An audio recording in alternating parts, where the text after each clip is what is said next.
Guys, deluded. YouTube's Lucas Torreira. I'm back again, and regardless of what team you support, whoever you are, wherever you're watching this, however you're watching this, thank you very much. And if you're new to this thing, hit the subscribe button, like it, and comment because you're now hooked, man. It's too late. You should have never clicked on it. But moving on, my regular viewers or people that look at me time to time, you'll hear me say things like, "Oh, there's a lack of street smartness," or "we needed to be a bit more street smart there," or certain things like that. Now, mostly people know what I'm alluding to, but equally some people don't have a clue what I'm on about in that regards. Now, I've touched on it many a times, but I thought let me make a vid specifying this in it. When I'm saying street smart people, it kind of ties into freedom within a framework, and on a general basis, before I get into it, I do believe today's footballers, they don't have the concentration that they had probably when I was in primary school and I was watching whoever was around from when did I start primary? I'm born in 95. F knows whenever. It's probably 2000 or something, or just before that, or whenever in it, till 2006. The concentration levels were higher purely because if your concentrations weren't high, you're getting dropped out the side. Footballers are. Don't get me wrong, I do think footballers have to be a lot mentally stronger than back in the days because you see a lot of stuff on social media and things, and there's a lack of empathy. But I do think they're softer in the sense that there's player power and all of these things. 10 years, saying 10 years ago is even bad. 10 years or so ago, if you moaned, a manager could just say suck it up. If you moan now, you're onto agents and there's many rumours that you want to leave and all of these things. So I think that ties into the concentration and not applying yourselves. Because I do think it doesn't matter if you're a centre half, keeper, whatever. The concentration levels are not there, and I don't think these footballers are thinkers. Obviously they're thinkers, but I don't think they can think for themselves in the sense that everybody gets gas nowadays when you see Una Emery telling Bellerin to push up. Pep Guardiola's always doing these things. Conte was jumping up and down. Klopp jumps up and down. They don't really leave their team minutes to think. It's always telling them what to do. For me, that ties into concentrations. In particular, if you think I'm chatting nonsense, please remember what the old fullbacks and centre halves were, and go and just specifically whatever team you support, just specifically watch your back five, or watch it if you can actually defend. Watch another team's back five for an extended period of time, and you'll think, okay, DG knew what I was getting on. But what I mean by that, it can tie into many things. Now, let me use myself as a right back. What I mean by being street smart is this, for example, if I'm a right back, I'm not the quickest. I'm playing against someone that does 100 meters in 9 seconds close to bolt. Does it make sense me getting in a foot race with him, for example, people? Let me get the tactics board to try and make more sense of this for you guys. One sec, people. I wasn't even planning on using this, but just to make one example, I ain't going to sit here long with this team. And I just dropped them as well. But let's say this, yeah, boom. I'm the one. I'm the blue. Do you know? I'm not the blue one. It's an Arsenal thing, even though blue is my favourite colour. Yeah, I'm red. I'm the right back. This is the winger now, yeah. Well, I'm trying to mark him now. There's a ball. Like I'm trying to mark him. I should really be there. I'm trying to mark him, kinda, yeah. The ball's in play, doing whatever. I'm trying to mark him. We're more or less in line with each other. He's onside because he's in his own half, but we're more or less in line with each other. Now, remember what I said. This guy is blisteringly quick, people. When it comes to a race, he's gonna be there before I've got out the box. He's gone.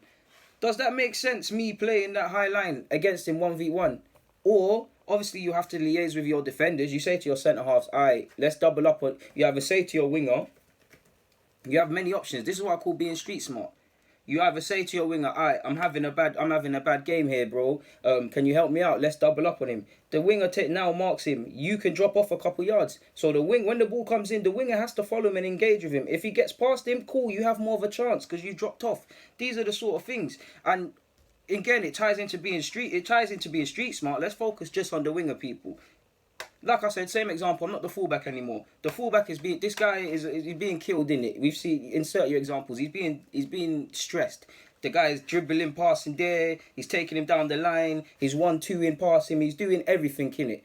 Now this winger on our team, he's a maverick. He's a showman. He wants the ball. He wants to do nice things and skills and that. His strengths are not defensively. But this is where it comes to being street smart. Recognizing, okay, cool, I want to do all of them things, but this ain't the game for it. I need to be selfless. I'm not going to be able to excel from a selfish point of view. Let me drop back, sacrificing my own way of playing so we can double up on my man. Do you see what I'm saying, people? We've now doubled up on him. There's a chance. So that's one example of being street smart.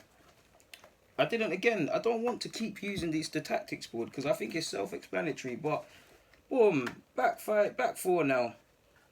Same example, people. Same example, literally the same example. Back four now. High line. We'll use just one centre half. Ignore my man. He's off the pitch. Ignore him, yeah? Ignore that. Cool. My man's on side now. We've seen this exact example with Mustafi last year in the final. But boom now, people. He's on side. Your other centre, like, you're marking him. Your other centre half shifted as well, and it's technically ball watching. You're now having to think. He's in between you. Either one of you have to take him, which quite rightly you've done. If he was on the other side, he'd take him. That's cool. But why get in a... Say, again, he's blisteringly quick. None of you are quick as well. Why get in a foot race with him? Because if he puts in a foot race, he's leaving you. So give yourself a couple yards. Concede the offside trap. You can't play the offside trap now because we're not playing a high line. Concede that you'll be playing him on side a bit. Concede that. Take that. Like, let him win that battle. To drop off a couple yards. So you have time. You're allowed now. If he wants to pick the ball up from deep, there's bare of you. Someone can get around you. Fullbacks can tuck in. Certain things can happen, innit? I don't think we see enough of that at Arsenal. Even if I've said this before, even if I look at the ball playing, again, you have to listen to your manager. You have to abide by your manager's laws and things. I'm not saying if your manager's told you to play some way and the first time it don't work, get rid of it. But what I'm saying is I do think some players, in particular, the example playing out from the back against Manchester City, we had to do it. I'm not calling for lumping it 24/7. Don't do that. What I'm saying is, obviously at times Czech was struggling and we had great joy pressing them and they were pressing us. But when Czech was struggling or when it became a bit predictable, get rid. Because if you kick it long or someone plays it long, like I would like the midfielders to clip it over the top, and it goes to Ramsey and Aubameyang and them man there, the fullbacks and the centre halves have something to think about. So now their back line has to drop. And forget all of that tactical stuff. It's a bit unpredictable, so they might not squeeze as high because they know you're not afraid to play from the back. You might go forward. It's these sort of things what I mean about street smartness. It doesn't matter if it's doubling up with your winger and your fullback. It doesn't matter if it's a winger sacrificing his game. At times as well, defenders, you've got to be able to sniff danger. Where's another? They all dropped people, man. Jesus Christ, bro. Pardon me. Yeah. Now another example. Now, yeah. Boom. Boom, it's 2v2 now. It's 2v2. It's 2v3. Let me get another one, just make it easier, yeah? It's 3-on-3, yeah? Let's just say he's a midfielder, but he's not in play. This is Ramsey, because he likes to go forward. It's 3-on-3, people. We'll make another example, but it's 3-on-3. They're going to be outnumbered and things like that. You as a midfielder... Okay, our defence, they're being outnumbered. They're not having anywhere else to play. Because this happens at Arsenal. There's nowhere for them to play. They can't get out. They're outnumbered. I'm a creative midfielder or whatever, but let me drop in and fight for a bit, offering an avenue, ultimately another body, another option, and things of that nature. That's another example. The best one for me would be this, because I see it all the time. It doesn't matter if it's the wingers or the fullbacks. I can make bare examples with this. It's 2v2 now. Let's just say this is a winger, and for some reason the fullback's able in it. Like the fullback's putting across and he's struggling to get back. Now it's 2v2. You can see something developing here, innit? Because at times I see us watching runners, specific to Arsenal. I see us watching runners. My man's gone. So what do you see now? Okay, I've got to get back now. Or away from all of that, like you saw with Liechtenstein, when obviously Maitland-Niles was standing off because he's not a fullback, allowing Mahrez and Walker to get down this channel. Because he's a bit experienced and that's his actual position, what did you see from Liechtenstein? The minute my man got the ball, close. Because he knows Socrates was actually very street smart in that actually, because he realised, okay, Liechtenstein's going to get tight to him. He's either going to go back to a fullback, to which a winger, if he goes back to him, the winger closes him down. Or if he goes back, cool, we get into position. And shuffling across as well. And things like that. So cool, Liechtenstein stops the cross. They do your job, get tight, stop the cross. If he overlaps, the winger has to follow. These are the sort of things. And for me at times as well, the ball might be... Oh, apologies if I'm not holding this properly, people. The ball might be down there, yeah? It's 2v2, the ball might be down there. The winger is beaten. Because of the balls in play, my man's shuffling across to help. Many a times we don't read, because it happened. Even Liechtenstein, unfortunately, was a casualty of it for the second goal against Manchester City. Their plays down there. How many times have you seen a midfielder or striker, specific to Arsenal, ghost through? Just ghost. Being street smart is okay. He's drifting now. My fullback, my centre half is completely unaware of this because he's ball watching. Let me cover. Let me cover. Let me bust the gut and get there and stop that. Now, if he scores, you've done your job, and then it will be down to another winger to have the common sense to then shuffle across and make it that. So yeah, it's about for me, away from the tactical point of view, it's just about being sensible. Whether it's midfielders dropping in, whether it's midfielders realizing, all right, cool, I can't be as expansive as I want to be. Where our backs are against the wall. Let me just stay in front of the back four and things like that. The back four, okay, playing out from the back is working, but it's becoming obvious. Let's switch it up. It's about street smartness.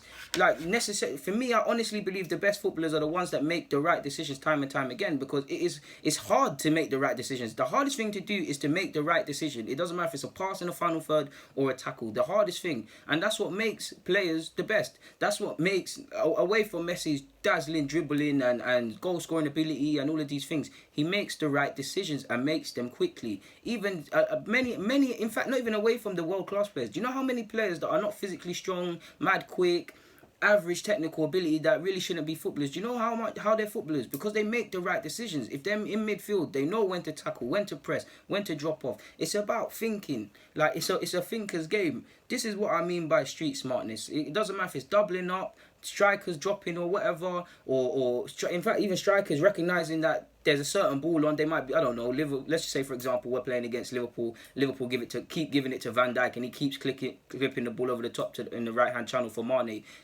Being street smart for a striker would realise this keeps happening and realise, okay, let me just stand on Van Dijk, because now he's out of the game. I might not be necessarily doing anything to him, but he's now out of the game because that small ball from the keeper, Alisson, to Van Dijk is now dead. So they can't play that to Mane. Now they have to do something else.